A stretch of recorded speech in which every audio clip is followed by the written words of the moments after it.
Coffee കുടിച്ചായിരുന്നോ? ആ കുടിച്ചു. പിന്നെ ഋഷി, ഇത്രയും നാൾ യാത്രയിലായിരുന്നില്ലേ? ഇനി 2 ദിവസം വീട്ടിൽ തന്നെ ഇരിക്കെ, ഒന്ന് വിശ്രമിക്ക്. അത് കഴിഞ്ഞ് ഓഫീസ് കാര്യങ്ങളിലൊക്കെ ഒന്ന് ഇടപെടണം, അല്ലേ മാഡം? ഇടയ്ക്ക് ഓഫീസിലോട്ടൊക്കെ ഒന്ന് ഇറങ്ങ്. അങ്കിൾ, എന്താ മോനെ?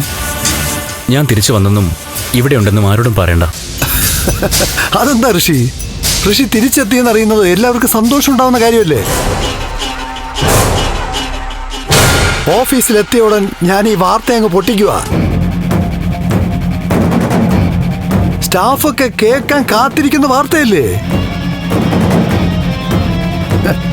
ഓഫീസിലെ സ്റ്റാഫുകൾക്ക് ഇന്ന് എന്റെ വക ചെലവാ. വേണ്ട. എന്താ ഋഷി? ഞാൻ തിരിച്ചു വന്നിട്ടില്ല.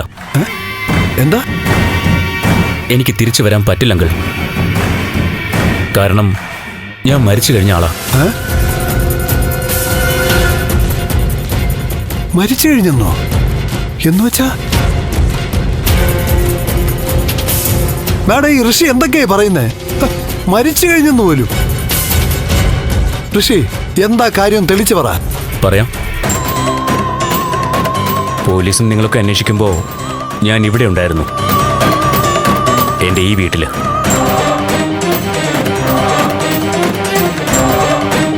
മോനെ,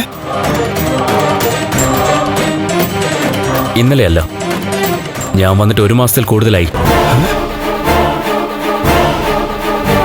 കുറച്ചുകൂടി വ്യക്തമായിട്ട് പറഞ്ഞ, ഞാനിപ്പോ മരിച്ചുപോയ ഋഷിയായിട്ട് അഭിനയിക്കുക. എന്തൊക്കെയാ പറയുന്നേ? മരിച്ചുപോയ ആളെങ്ങനെയാ ഇതുപോലെ വന്ന് നിൽക്കുന്നേ, സംസാരിക്കുന്നേ? എനിക്ക് മനസ്സിലാവുന്നില്ല. ഞാൻ മരണപ്പെട്ടതാ. ചന്ദ്രത്തെ നന്ദൻ എന്നെ കൊന്നു കുഴിച്ചുമൂടി. ഞാനിപ്പോ ഋഷിയുടെ പ്രേതവാ.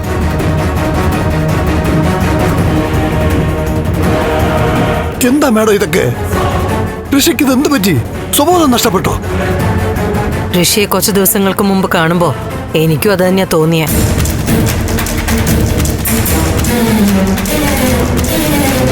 പരസ്പര ബന്ധമില്ലാതെ പറയുന്നേ.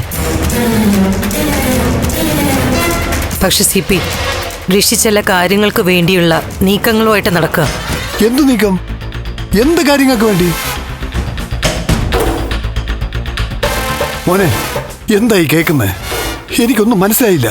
പ്രതികാരം. ചന്ദ്രോത്തുകാരോടുള്ള പ്രതികാരം.